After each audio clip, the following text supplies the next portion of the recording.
Hola usuarios, soy Darwin Matrix, y estoy aquí para desmentir algunos mitos que se dicen de mi persona.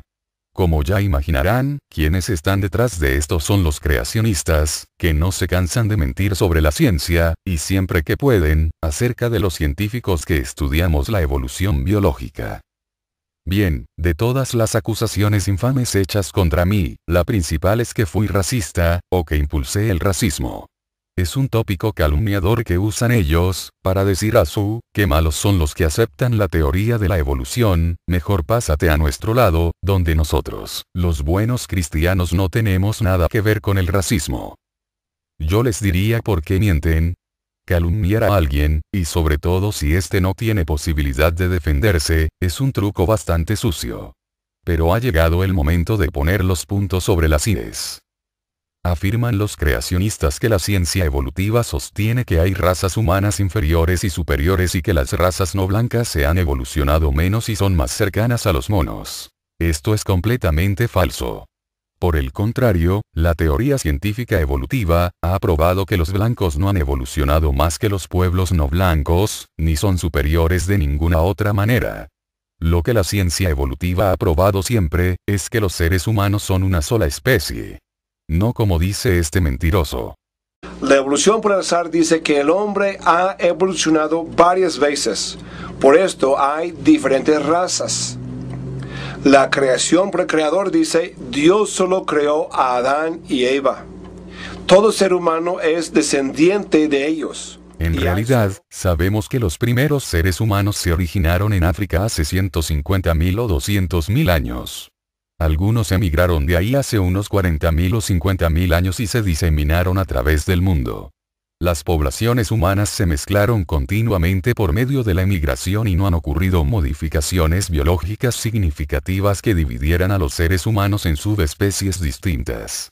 Por lo tanto, es falso de toda falsedad, que yo haya dicho en mi teoría, que los humanos evolucionaron varias veces, en sendas razas continentales. Otro recurso que tienen es echar mano de mis escritos, para decir, miren, aquí está la evidencia de lo racista que era Darwin y cómo su teoría tiene ese sesgo.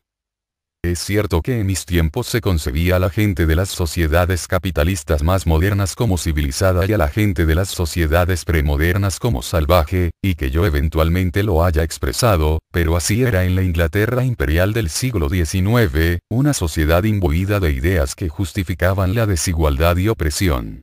Sin embargo, mis puntos de vista fueron más progresistas que los de los demás, y se adelantaron a mi época. De hecho, presenté argumentos en contra de la esclavitud y por el reconocimiento de la humanidad como una especie, precisamente en esa época en que la esclavitud del pueblo negro era legal en Estados Unidos. Además, al mismo tiempo que estuve a favor de la abolición de la esclavitud en el mundo y en Estados Unidos, algunas de las mismas religiones cristianas fundamentalistas que ahora me pretenden enlodar, apoyaban y defendían la esclavitud. De hecho, la secta fundamentalista más grande e influyente, la Convención Bautista Sureña, se fundó en 1845. Estos fundamentalistas amantes de la esclavitud crearon su propio grupo precisamente después de que los bautistas del norte dijeron que no podían jamás ser partidario de ningún arreglo que implicaría la aprobación de la esclavitud. Y estos mismos antepasados de Jerry Falwell y su calaña inundaron al ejército de la Confederación que defendía la esclavitud durante la Guerra de Secesión con folletos religiosos destinados a levantar la moral de estas tropas y santificar su guerra opresiva. En cuanto a la popularización, estos cristianos fundamentalistas que creían en la Biblia publicaron más de 100 folletos distintos para los soldados de la Confederación, teniendo el más popular una circulación de 250.000 ejemplares. O podemos ir más al pasado, hasta los padres fundadores, como Thomas Jefferson, el llamado padre de la democracia norteamericana, quien de hecho y para colmo comparó a los negros con los monos en sus notas sobre el estado de Virginia. Jefferson lo hizo una generación antes de que naciera yo, y tal veneno pseudocientífico tuvo mucha acogida entre los amos de los esclavos en el sur durante este periodo. Aún hoy, el Ku Klux Klan se opone a la enseñanza de la teoría de la evolución en las escuelas públicas y fue la primera organización nacional en proponer tiempo igual para enseñar el creacionismo en 1925. Así que la afirmación de que yo hice más que ninguna otra persona para popularizar el racismo es deshonesta, escandalosa y por demás falsa.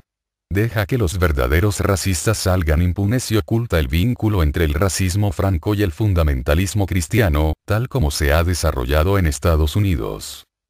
Además, mis puntos de vista personales no vienen al caso y no se deberían colocar juntos a la teoría de la evolución que posteriormente, otros científicos continuaron desarrollando. Se ha corroborado y desarrollado mi teoría durante 150 años, por medio de una enorme cantidad de evidencia científica concreta de muchos campos. La evolución es una explicación extremadamente penetrante, poderosa y acertada de cómo la vida ha llegado a ser y cómo ha cambiado durante miles de millones de años. Al seguir investigando los grandes descubrimientos que hice, la ciencia ha refutado más plenamente las ideas racistas. Hemos aprendido más en las décadas siguientes sobre cómo los seres humanos son una sola especie, sobre qué explica las diferencias superficiales entre nosotros, las formas en que los individuos varían de manera maravillosa en cuanto a sus capacidades, pero que esa variación no se determina por el origen étnico, y muchas cosas más. Aún queda una pregunta en el aire, ¿no argumenta la teoría de la evolución en un sentido que el racismo y el actual orden de la sociedad se deben a la supervivencia del más fuerte? No, de ningún modo. A lo largo de la historia de Estados Unidos, y otros países, se han hecho argumentos pseudocientíficos, de parte de algunos científicos por ejemplo, que tratan de justificar las condiciones y miseria que los oprimidos sufren debido a los sistemas reinantes del capitalismo e imperialismo. Como explica Ardea Skybrick, llegó a estar de moda que ciertas élites sociales justificaran su manera de oprimir y subyugar a los desposeídos en sus propios países y en las colonias imperiales a través del globo, afirmando que tal era simplemente el orden natural de las cosas y concordaba con las leyes de la evolución de Darwin. Afirmaron que una forma de selección natural darwiniana estaba eliminando a los pueblos y razas débiles e inferiores y colocando a los capitalistas en la cima del sistema porque supuestamente tenían capacidades naturales superiores. Aquellos que promueven este punto de vista se conocen a veces en la sociedad como darwinistas sociales. La mentira de que el darwinismo es igual al racismo hasta puede convencer a tantas personas, entre otras razones importantes, debido a la asquerosa historia del darwinismo social. Pero el darwinismo social no es darwinismo en absoluto. Primero, yo mismo nunca lo aprobé y, dos, no tiene ninguna base en la ciencia evolutiva. De hecho, el darwinismo social supone una tergiversación y distorsión de mis teorías.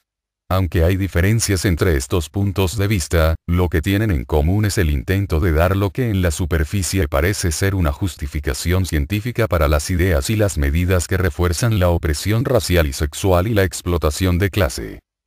Así pues, jamás desarrollé ni planteé el darwinismo social. Hasta el nombre de este planteamiento tiene su origen en otros, y no en mí.